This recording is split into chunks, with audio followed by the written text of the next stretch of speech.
and we commonly say they're learning to crawl, learning to walk, learning to talk.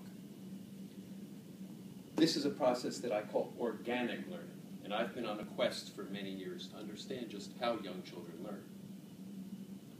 And I now see this as an archetype for all learning and all healing, a way to help people of all ages learn to be more aware and skillful, more successful in whatever you do.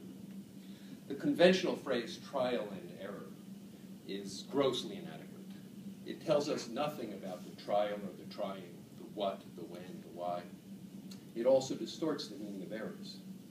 For a young child who's learning to walk, falling is not an error, it's feedback. Every fall is a step closer to being able to confidently walk and run and skip and dance. Now I also see organic learning as a new paradigm for healing, a way to help people of all ages and all health conditions recover from stresses, illnesses, injuries, and setbacks. So when I first began to explore these ideas, I was trying to figure out just how is it that young children learn and move. And I spent a lot of time staring at my hand. Young children, our earliest movements are random or reflex or instinct. And early on, we couldn't voluntarily move our fingers.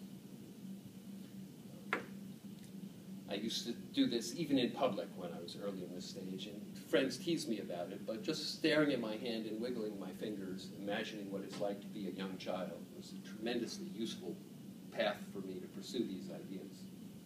So please look at your hand for a moment and bring it to your mouth a few times and just feel what you're doing when you're moving your hand. And now please tilt your head to one side and do the same movement. And notice how different that is and what's happening in the muscles of your arm, your shoulder, your neck. Everything we do involves all of us. For a baby or young child, bringing the hand to the mouth must be very different when you're lying on your back or on your side or sitting on mommy's lap. Babies can't ignore gravity. They don't have the strength to do it, whereas we adults take gravity for granted.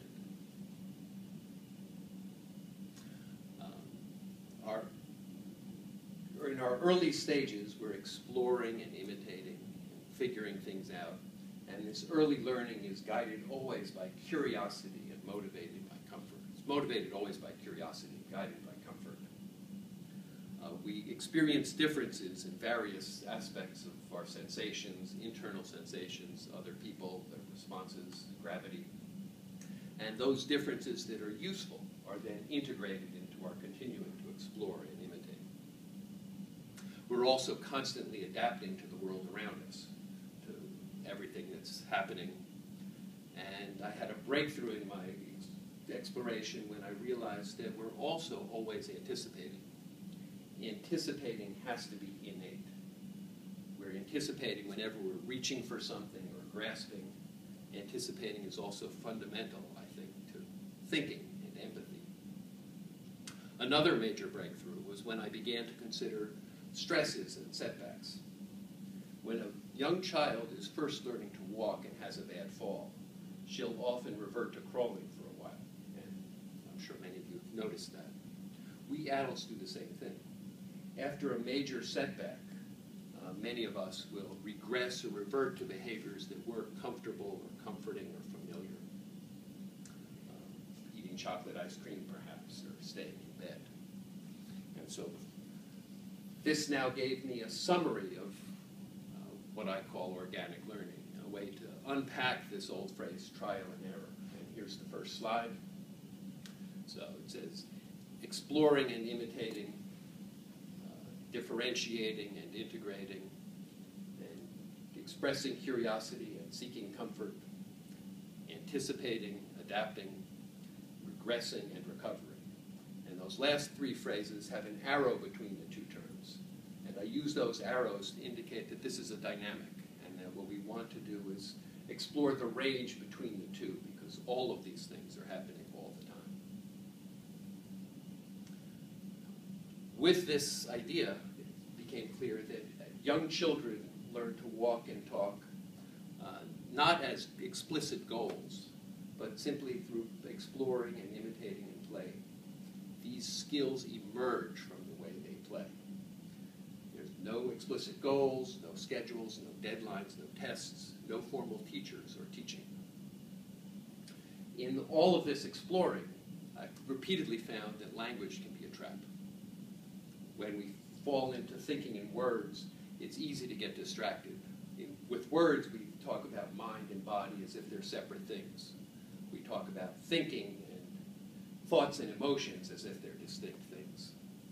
Babies don't think in words. The experience of babies is of everything happening simultaneously. And from exploring organic learning, I began to see that mind and body are truly inseparable, always. And that thoughts and emotions always involve unique living individuals. So, to help me be aware of all aspects of our experience, I constructed a second list.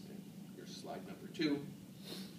That everything we do involves all of us: physical, physiological, emotional, psychological, mental, intellectual, social, cultural, environmental, and spiritual.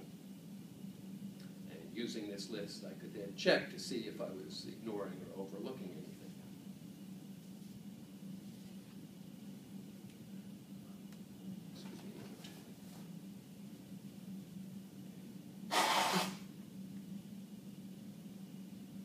This completed the first stage of my quest when I had these 2 lists. And I'll give you some further insights, and this is slide 3. We are learning all the time. Organic learning occurs throughout our lives in every cell and our whole being, and that slide appears. Learning involves a change in self-image and functioning. It's never just content, and that sentence appears. As young children learn to walk, they leave crawling behind. They outgrow crawling. In similar ways, adults can outgrow pain and problems. And then one appears. And then practices based on organic learning can help each of us learn whatever we choose. And that completes the slide. So the second stage in my quest is applying these ideas and exploring what we can do with them. And in this second stage, I'm asking for your help. Over many years, I've talked with countless therapists and teachers and business consultants and coaches who've told me that these ideas fit nicely with their intuitions and the things that they already do. So I'm asking you to play with these lists and see how they might fit with your life and how you might use them in becoming more skillful and successful. Are you a teacher or educator? Conventional models of teaching focus on the content as if it's something that's poured in or grafted onto students who remain otherwise unchanged.